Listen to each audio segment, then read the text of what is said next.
Halo guys, semakin konyol nih apa yang menjadi sindiran para netizen terhadap Babe Haikal dan juga Gus Miftah. Netizen menganggap bahwa kedua ustaz ini adalah orang yang paling munafik, berbanding terbalik dengan apa yang menjadi pernyataannya di masa lalu dan apa yang menjadi keputusannya sekarang. Kita ingat sendiri bahwa Babe Haikal dan Gus Miftah ini pernah mengatakan bahwa dia tidak ingin berada di bagian pemerintahan sampai kapanpun. Dan bahkan Babe Haikal bersumpah menyebut nama Allah. Saya kira orang ini betul-betul perlu dilaknat oleh Allah sehingga bisa jerah. Nah, akibat kemunafikannya inilah yang membuat para netizen melakukan sebuah ejekan pada Babe Haikal dan juga Gus Miftah. Untuk itu langsung saja kita simak terlebih dahulu seperti apa videonya dan semoga sahabat-sahabat terhibur. Inilah yang disebut kata Ka'ab bin Malik. Ka'ab bin Malik bercerita, ini bukan hadis ya, Ka'ab bin Malik yang ngomong. Lalat yang berkumpul di dalam sebuah bangkai lebih bagus daripada ulama yang berkumpul di depan pintu penguasa. Yang ngomong Ka'ab bin Malik, takbir. Nah, yang begitulah yang kita perlukan, yaitu ulama-ulama yang tidak mau dan anti mendekat kepada penguasa. Beredar video viral, dikatanya saya mendukung koalisi Mukelo jauh dekat Gorau. Sampai mati oposisi, sampai mati. Siapapun presidennya. Anda pernah bilang bahkan kepada Pak Prabowo yang pernah Anda dukung, Pak, kalau Bapak jadi presiden, detik itu juga langsung saya sampaikan. Allah yang menyaksikan, Allah yang menyaksikan, Allah yang menyaksikan. Langsung saya nyatakan saya oposisi terhadap Bapak. Banyak kali kata-kata filsafatnya ya kan. Yang gayung lah dibawanya, yang bangke lah, yang lalat ya kan. Katanya kan sampai mati oposisi deh kan. Belum mati. Belum mati harusnya oposisi loh. Itu sumpahmu loh. Parah. Jadi maunya gini, kalau masih suka dengan duniawi, dengan jabatan gitu ya, ngejar-ngejar duniawi gitu ya. Kau usah sumpah bawa nama Allah, apalagi awak pemuka agama gitu ya. Malu kami sebagai orang muslim. Kalau yang pemuka agamanya aja nyumpah sumpah pun dilanggar gitu ya. Masalah kau mau pejabat apapun nggak ada pula urusan kami. Serah kau lah. Kau sendiri yang berjanji, kau sendiri menyumpah. Ya. Tapi belum lagi kau mati. Ya, udah lari kau dari posisi. Ya, siap-siap aja lah kami ini ya. Kau tuh istilahnya bukan bidang kau itu ya kan, tapi kau ditunjuk sebagai menteri itu gitu ya. Jadi ya kemarin aja yang Kominfo kemarin aja data bisa pula di hacker ya kan. Kok ini diapain lagi nih? Bukan hacker lagi nih. Gitu aja lah ya. Mari makan. Aku makananku ini uang halal ya. Bismillah. Semoga jadi darah daging ya kan. Saya jangan penjilat aja lah. Kita penjilat. Assalamualaikum. Salut gue sama lu Beh, keren, mantap. Gue pernah putus sama lu dulu. Gue cium tangan lu, bangga gue. Keren, mantap. Tapi itu dulu Beh, 2019. Waktu lu masih sehat. Sekarang mah beda. 2024 udah kayak penyakitan lu. Sorry ya Beh. Assalamualaikum.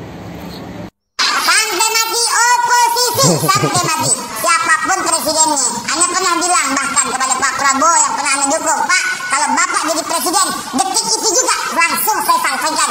Allah yang menyaksikan, langsung saya nyatakan saya oposisi terhadap Bapak. Artinya nggak boleh ulama main-main di dekat pintu penguasa. Pantang, apalagi orang Betawi nih. Pantang tempayan nyamperin gayung. Nggak bakal tempayan nyamperin gayung. Dulu bilang sampai mati oposisi, Babe Haikal Hasan bakal jadi menteri usai dipanggil Prabowo. Mana sih orangnya? Tuh, cair.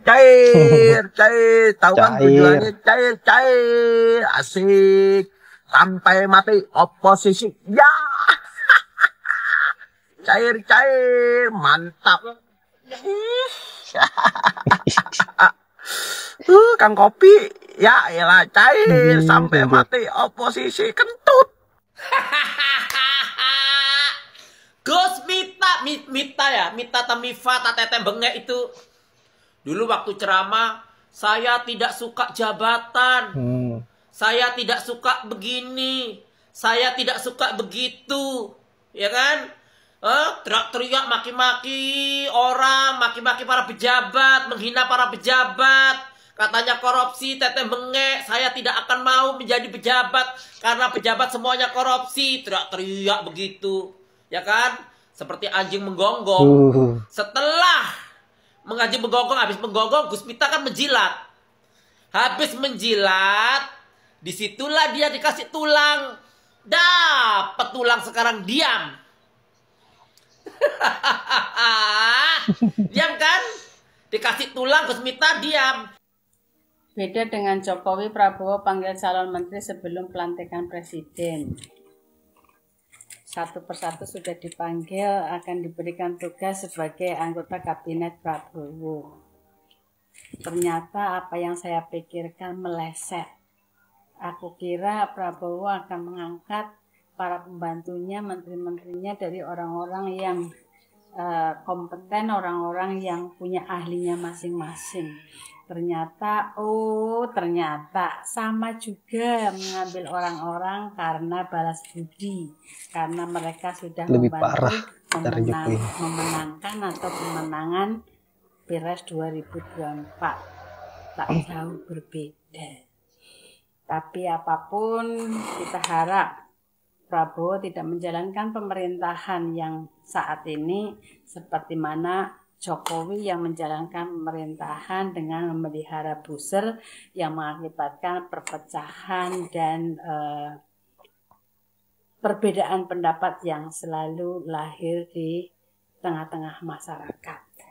Saya masih memberikan kepercayaan kepada Prabowo, dia bisa membawa pemerintah ini lebih baik, negara ini lebih baik. Tidak mungkin bisa. Karena selama 10 tahun dalam kepemimpinan Jokowi, walaupun hari ini Jokowi berusaha memblow up bahwa pandangan masyarakat 85% puas, hanya omong kosong, faktanya perpecahan yang selama ini 10 tahun terjadi itu tidak bisa kita ingkari. Semoga di tangan Prabowo nanti para buzzer-buzzer itu bisa pensiun dan tidak lagi mengadu domba. Jika pemerintahan berjalan dengan baik, jika pemerintahan berjalan dengan adil dan peduli masyarakat, bekerja untuk rakyat, tidak perlu takut dikritik, tidak takut masyarakat akan membenci.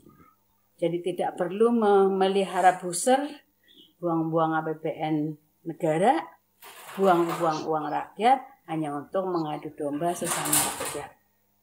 Dikritik wajar, justru kritikan itu yang akan memberikan semangat bekerja oleh para pemangku pemerintahan dan para pemimpin-pemimpin daerah. Karena bukti kritikan adalah jalan untuk memperbaiki kesalahan para pemimpin. Jadi kita harapkan di pemerintahan yang baru Prabowo nanti jangan sampai memelihara buzzer, buzzer yang memecah belah, buzzer yang bikin perbedaan itu terus lahir di tengah-tengah masyarakat. Salam akal sehat. Yap, tentu kita sebagai rakyat berharap bagaimana agar pemimpin bisa membawa negeri kita menjadi lebih baik lagi, bisa mensejahterakan rakyat Indonesia. Tetapi melihat kondisi saat ini, melihat kondisinya Pak Prabowo, ya lagi-lagi masih dalam cengkeraman Pak Mulyono, apalagi dalam pemilihan calon menterinya, saya kira sangat jauh dari apa yang kita harapkan. Dan kita sebagai rakyat harus bersabar dan berdoa saja bagaimana agar negeri kita baik-baik saja ke depannya, karena melihat susunan kabinet dari Pak Prabowo ini didominasi oleh orang-orangnya Pak Jokowi, yang artinya sama saja dari sebelumnya. Kalaupun ada penambahannya ya menteri-menteri yang saya kira tidak berkompeten dan terlihat konyol seperti Raffi Ahmad dan juga Gus Miftah. Haikal Hasan yang diangkat jadi menteri karena balas jasa, balas budi Pak Prabowo. Baiklah sahabat-sahabat, saya kira hanya itu. Terima kasih sudah menyempatkan diri untuk menonton dan semoga ada manfaat dari video yang saat. Saya akhiri dengan ucapan wallahul muwaffiq ila aqwamit thoriq. Assalamualaikum warahmatullahi wabarakatuh.